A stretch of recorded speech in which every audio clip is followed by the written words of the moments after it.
Sementara itu ada kejadian unik pemirsa saat banjir merendam jalan utama di Maros, Sulawesi Selatan. Viral di media sosial, video amatir memperlihatkan seorang supir pengangkut ayam membagikan ayam miliknya ke masyarakat saat supir terjebak macet akibat banjir memutus akses jalan nasional di Maros, Sulawesi Selatan.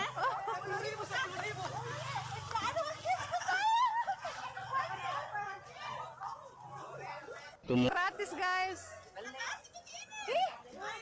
Inilah rekaman yang memperlihatkan supir pengangkut ayam potong membagikan ayam miliknya kepada warga di pinggir jalan. Sejumlah warga pun terlihat berlarian menghampiri untuk mendapatkan pembagian ayam. Kejadian ini berlangsung pada Selasa 12 Februari saat bencana banjir memutus akses jalan nasional di sejumlah titik di Kabupaten Maros, Sulawesi Selatan.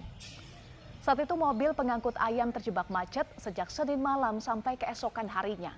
Sehingga sopir memilih membagikan ayam kepada warga. Karena jika dibiarkan berada di dalam mobil, ayam akan mati. Kasihan, ruginya itu. Masih ada satu parkir di atas. Mobil juga.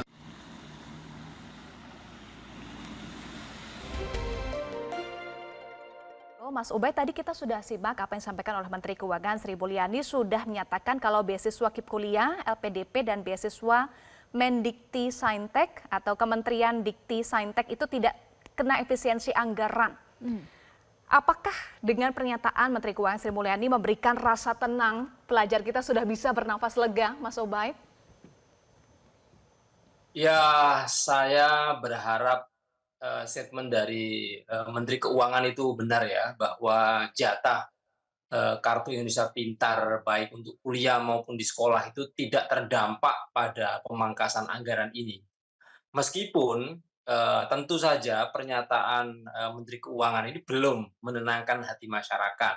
Karena kemarin kalau kita paparan dari Menteri Pendidikan Dasar dan Menengah, kemudian Menteri Pendidikan Tinggi dan Saintek, itu di paparannya jelas ya, bahwa ada pemangkasan sekitar 8 triliun di dasar menengah, kemudian 14 triliun di Dikti Saintek. Itu ternyata ada poin-poin beasiswa yang terdampak, termasuk misalnya dalam paparan Menteri Pendidikan Tinggi, itu KIP kuliah, itu di presentasi PPT-nya itu terdampak gitu ya.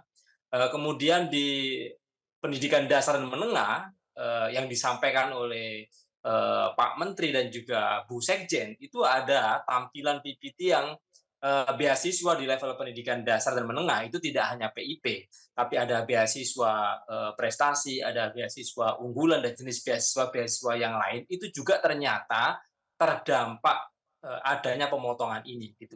Jadi ini di mata masyarakat masih simpang siur ya antara presentasi waktu pertemuan dengan Komisi 10 Menteri Pendidikan Dasar dan Menengah, kemudian paparan dari Menteri Pendidikan Tinggi itu berbeda dengan statement dari Menteri Keuangan.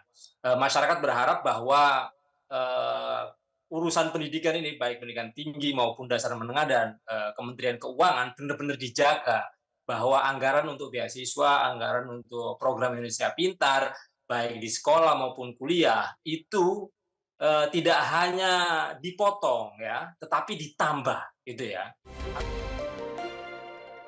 Selamat sore, Pak Titis. Selamat sore, Mbak. Ya, dengan Eva dan Valens di studio, apa yang menyebabkan tunjangan kinerja ASN dosen sejak tahun 2020 belum juga dicairkan oleh pemerintah?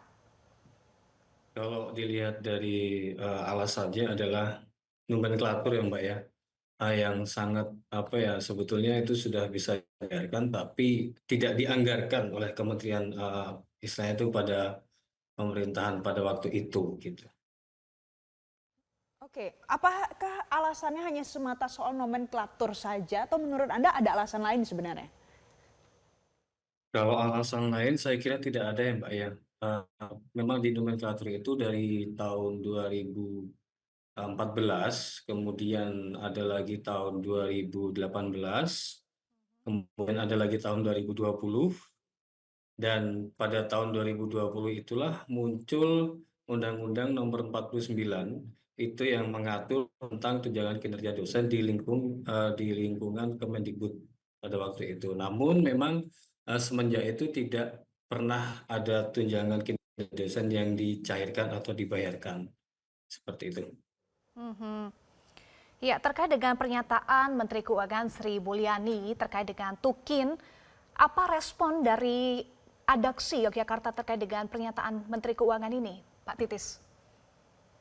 Sebetulnya respon kami cukup positif ya Mbak ya, karena sudah ditanggapin dan sudah mulai mengarah ke persetujuan ya Mbak. Cuman memang dari nomenklatur yang kita tuntut itu dari yang ada aksi di Jakarta kemarin, itu memang tuntutan kita adalah di skema ketiga, yaitu token untuk semua atau token for all. Kalau yang dari skemanya Ibu Sri Mulyani kemarin, itu hanya skema 1 pun tidak secara penuh. Jadi hanya dosen PNS atau CPNS yang dicairkan tunjangannya, sementara yang P3K itu tidak. Oke, jadi yang sedang diperjuangkan adalah untuk yang P3K, apa yang perlu diperhatikan untuk karyawan P3K juga, Pak Titis? Yang diperjuangkan adalah seluruh PTN ini Mbak, baik Satker, Satuan Kerja, BLU, Badan Layanan Umum, ataupun PTNBH. Jadi tidak hanya Satker atau BLU non-remun, karena di skema 1 itu mengacu pada itu saja, Satker dan BLU non-remun. Dan tidak ada skema di P3K, kalau 2,5 triliun itu dicairkan. Jelajahi cara baru mendapatkan informasi. Download Metro TV Extend sekarang.